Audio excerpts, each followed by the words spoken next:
Okay, in our fiscal policy and fiscal monetary policy chapter, we're going to talk about different schools of economics. So this will be for both in class, and you can watch this again at home. So seniors, hope you're paying attention. And yep, everybody, look up here, pay attention and take notes. Mandel, that means you too. Eyes up here, okay. And let's talk about classical economics. So the classical school of economics was developed around 1750 and lasted all the way until the late 1800s. So this is about the time period that we have for it. It's approximate. If you want to put a formal date when it begins, some people would say 1776 is when the classical school of economics formally, or kind of like officially starts. 1776, big year, American Revolution, and also the same year that Adam Smith produced The Wealth of Nations, where he talked about the invisible hand, self-interest, and how that's actually good. And it's good that we have self-interest. It leads to the invisible hand, and everything will work out if people do what they're interested in and what they're good at and what needs to be done. So continuing, basically classical economists believe in a free market. It is central to this theory. Now, the free market, again, we talked about that, is pretty much where prices, we allow prices to dictate what is produced, how it's going to be produced. Prices dictate. So this theory basically states that if prices are off, like if prices are too high, there will be a surplus of a good. So if you're selling cell phones, for example, and no one's buying them, well, maybe you need to lower your price to get to that equilibrium price. Or if you sell out of them right away, like concert tickets, we talked about this. If Taylor Swift comes and she sells out her concert right away, maybe she needs to raise her prices to reach that equilibrium price of what they should be. So, classical economics believe in the free market, and they believe that if we kind of leave it alone, it will take care of itself. Two terms you'll need to know. One is laissez faire. Laissez faire pretty much means a hands-off approach.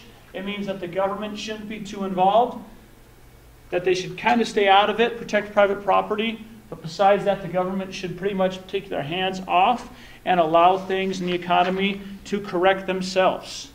And also, free competition. There's a belief in free competition, that competition is good, that competition leads to better products in this theory, and we can see this actually in our world today. I mean, we can see the revolution of smartphones. Competition's driven a lot of this. I mean, right after Apple made the iPhone, there were people at Samsung developing their phones, and there's probably how many hundreds, thousands of people out there, millions maybe, trying to produce the next smartphone or the next technological advance. And someone's going to get it. And in this theory, classical economists says, yeah, that's good. The competition will lead us to better products. So, let me give you a definition. I've kind of given you a definition so far, but let me give you an official definition of classical economics. This is by Investopedia I'm taking from. Classical economists, it refers to the work by a group of economists in the 18th, 19th centuries. They developed theory about the ways markets and the market economy works. This is the really important part. It's primarily concerned with economic growth. So free market, economic growth. And again, it stresses economic freedom and laissez-faire and free competition. Free competition. So let's take a look at how this would work with aggregate demand. So we talked about aggregate demand and a little bit about inflation. So in classical economics, they believe that it needs to be self-regulating. Self-regulating. The government doesn't need to come in, they believe. They think things like, we talked about the New York apartments, that shouldn't happen. Classical economists would not believe in a minimum wage. They'd say there doesn't need to be a minimum wage. Wages will reach an equilibrium price is what they would say. So we look at overall aggregate demand on the board here. I drew a picture of it. And we have aggregate demand, and let's say that the economy goes bad. Well, the classical economist's approach to when the economy goes bad is what we should do is nothing. It will correct itself. Now, you might be thinking, wait a minute, how's it going to correct itself? It doesn't make sense. Well, what the classical economists would say is that, well, yes, the market goes down, and we see this on aggregate demand. Aggregate demand goes down. So this is bad. This is bad because there's not as much money right now and there's less jobs. Well, there's no inflation, which is good, because when aggregate demand goes down, you don't have inflation because there's less money. But one good thing has happened, they would say, when the economy goes down. What should be happening to prices? Prices go down. So if prices go down, they say this will be self-correcting, because if I'm going to start a new business, now everything is cheaper. I can make more investments in the economy. Someone can start a new business because things are cheaper. Or maybe a company will be like, you know what, labor now is cheaper because there's less people working. I can hire people for cheaper, so they'll start to hire people, which can bring money back into the economy. They make investments in the economy, which brings money back into the economy, and eventually it'll move it back up to a line of where it was before. That's the theory. They say it's self-regulating. Hasn't always happened in history, but that's the theory.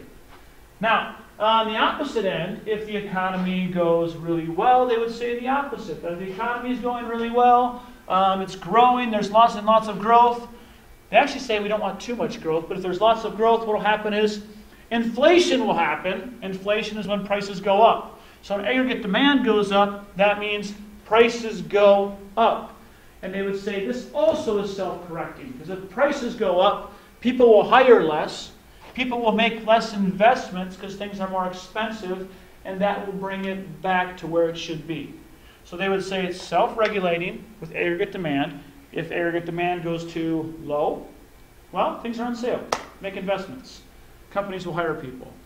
If aggregate demand gets too high, things are expensive. Inflation's gone up. People don't want to hire, and eventually it'll go back to where it should be. And that is basically a real simple theory of classical economics. So questions and everything, if our sub here can help, whoever's teaching, that would be great. Otherwise, Monday I'll be able to take questions. So Rashida, that's all right. I'll be able to take your questions on Monday.